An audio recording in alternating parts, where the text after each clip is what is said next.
Oh, are you human? We live in the age of AI, so you have to test first if you're talking to bots from Russia or you're talking to real human beings.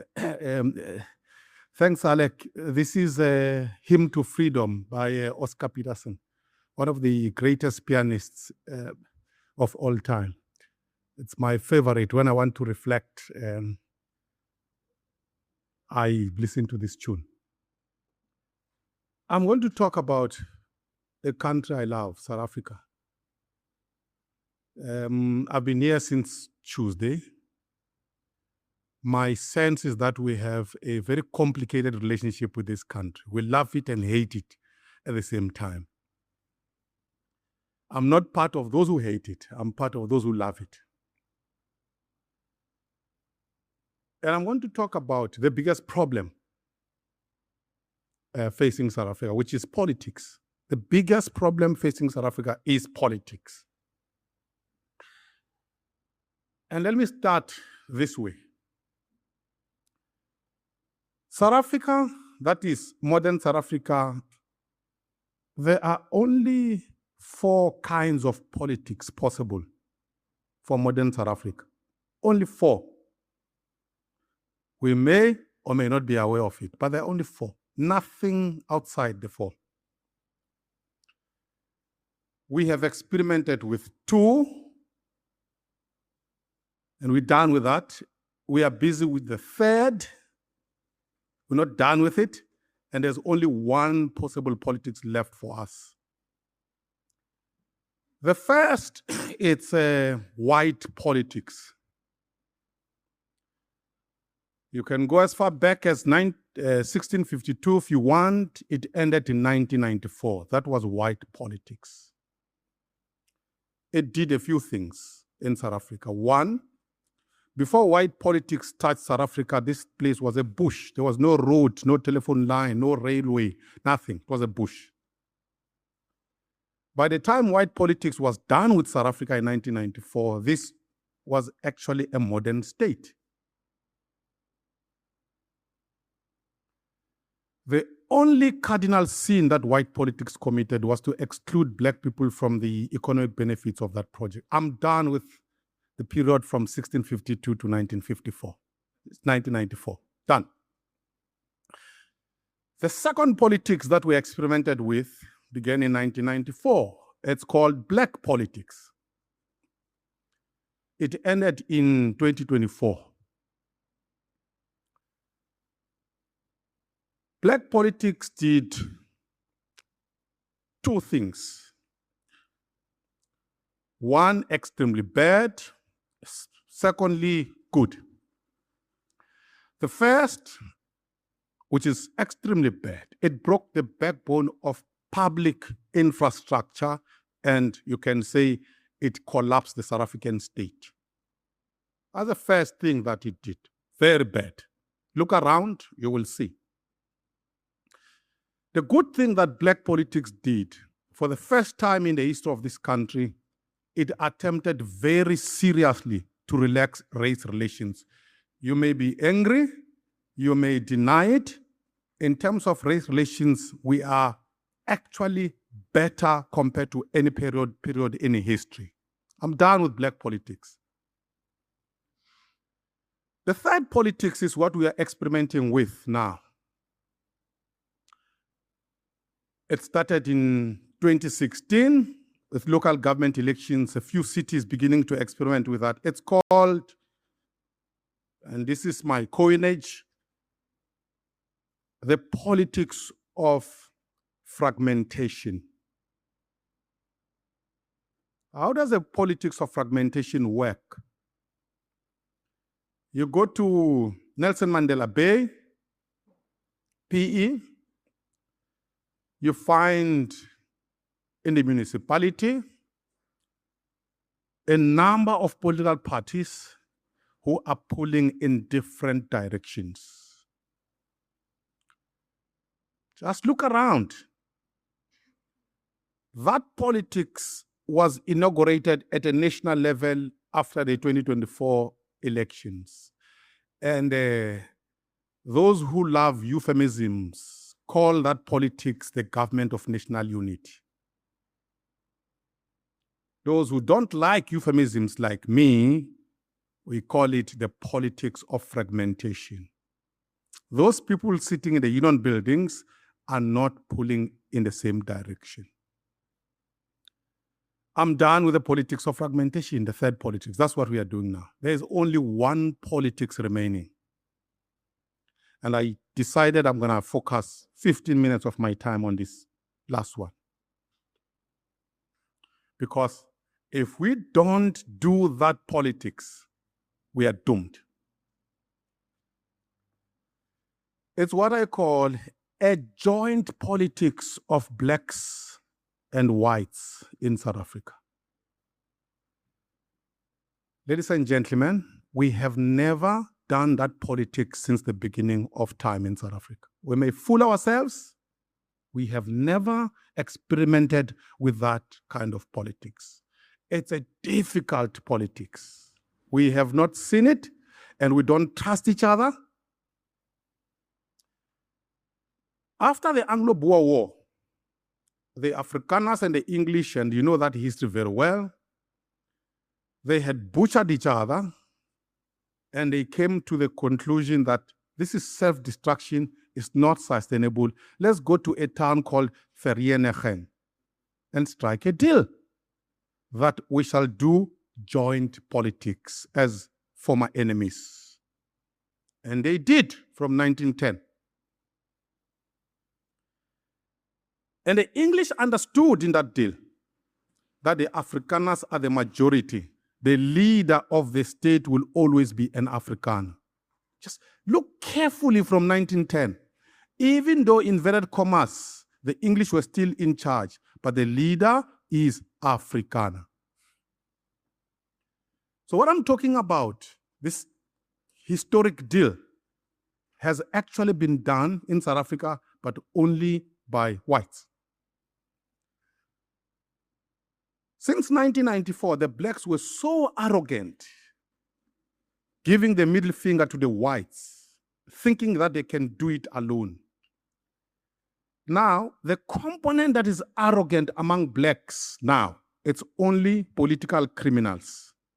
The majority of blacks have now shifted. They want blacks and whites to do politics together. The only problem is that those who must lead the politics on the part of blacks and whites don't trust each other, and they are resisting to do it. What does this politics look like? And I have distilled this thing very carefully down to detail. I'm now going to present to you, call it the mad Prince Mashele 10-point plan. How to fix South Africa. Point number one, assemble an inclusive, ethical, competent, and a highly educated team of blacks and whites. That's the first thing you do. We have them in our society. I've actually prepared a list. We have them in our society. They are not in government. Government is a theater of scoundrels.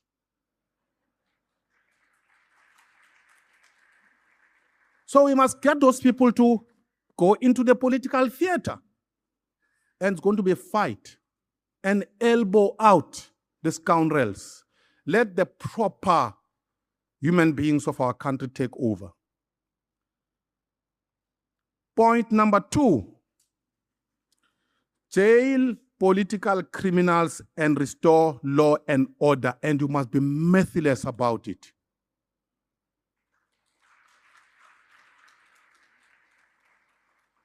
Beginning with the guy you used to love, who has disappointed you very badly, Cyril Ramaphosa, must be arrested for pala-pala. If any one of you was found with dollars in your sofa, the ones he has not denied, you would be in prison. Why is he not in prison? And clean up the police and the whole criminal justice system, by the way. I have a plan. We can talk about the details. Point number 3, flush out deployed cadres from government and professionalize the public service. You get in there. Helen said it's difficult to fire these people. It's not. It is very easy. The highest level administratively is the DG. The second is the DDG. The third is chief director. The fourth is director. The 3, you get in there. These people have committed one crime or another. You suspend them with immediate effect without pay. You know where they will run? They will run to the labor court. The labor court will say, hey, it's a labor dispute. Have you tried the CSMA? That's the first point. You starve the CSMA of money. You clog the system. You appoint acting heads of in these positions. You implement. By the time these cases are finalized after 4 years, you are busy campaigning for the next election. It can be done. 4th, reposition public schools and higher education institutions for the delivery of quality education with an emphasis on mathematics, science, and technology. I have been fortunate, like you. I've traveled. I've read world history. I am not aware of a country that was poor, that turned itself around without maths, science, and technology being at the center of that project. Look at East Asia. My role model in East Asia is Singapore, a competent state standing side by side with a thriving and competitive private sector. And there has to be strong leadership pushing that agenda. 5th, make public clinics and hospitals work again. Sounds like Trump. Make public clinics and hospitals work again. You don't need an NHI. You do not need an NHI. If you are sick and you are in Kwalanga Township in the Western Cape, why must you be taken far away? You need to go to a clinic 5 minutes, 10 minutes away. You are sick. You will die if you are going far. Let your clinic wherever you are work. If you live in a suburb, your clinic and your hospital in the suburb must work. If you live in the township, your clinic must be clean, there must be a specialist, there must be goodness, and it must work. Forget about the NHI. Chris Hani Baragwanath in Johannesburg is the biggest hospital in Africa. It was built by the apartheid government. Why did they build the biggest hospital in Soweto? Because Soweto is the biggest township in South Africa. So the people of Soweto, when they are sick, must never be taken to Sandton. They must be taken to Chris Hani Baragwanath. That works. Simple and straightforward, not complicated. Watching my time. 6, cut out red tape and make it easy to do business in South Africa and mobilize both domestic and international investors to invest in this country. If you sort out some of the things that I've already spoken about, investors will come. Investors will come. They went to Singapore. It was a developmental backwater. In fact, there was no country called Singapore before Lee Kuan Yew started that. They sorted out the fundamentals. They have no natural resources, absolutely nothing. It's just a small state there. But investors went. So, first thing you do, you hold up this piece of paper. It's called expropriation without compensation. You tear it up.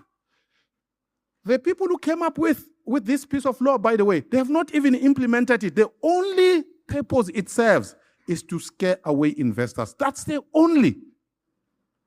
Tell me what has been expropriated on the basis of this law. Absolutely nothing. Even if they wanted to expropriate, by the way, so don't be scared, they are grossly incompetent. 7,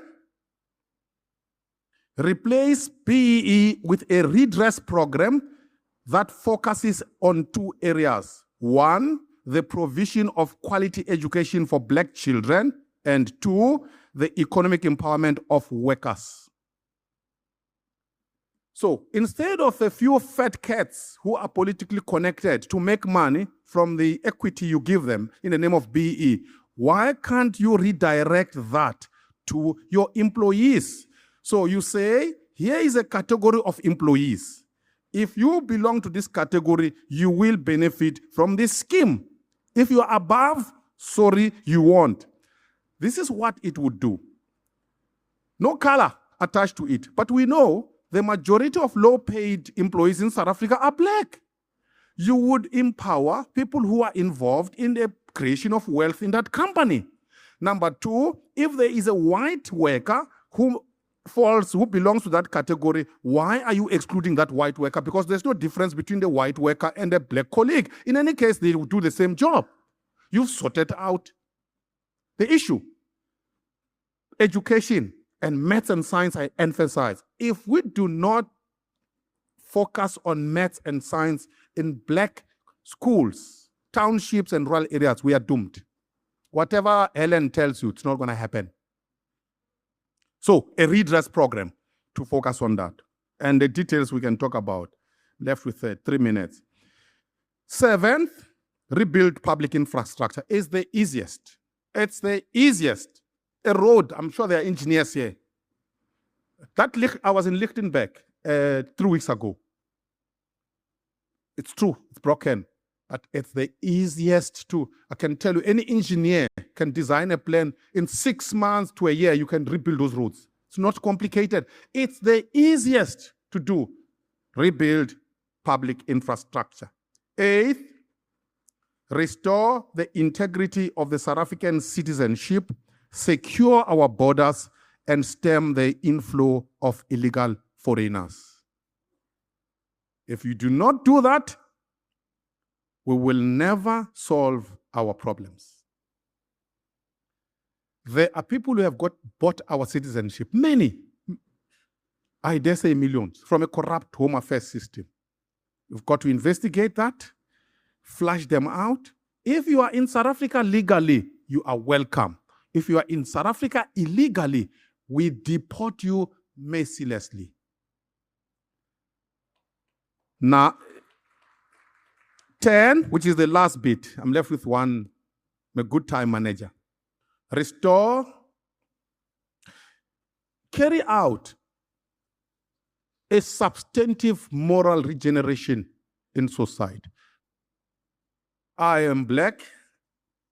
I have a house in Bushbuck Ridge in a Black community. My mother lives there. I also have a house in Broncos Spray. By the way, I live in Gauteng full time, and I'm not about to emigrate to the Western Cape. So don't count me, so don't worry.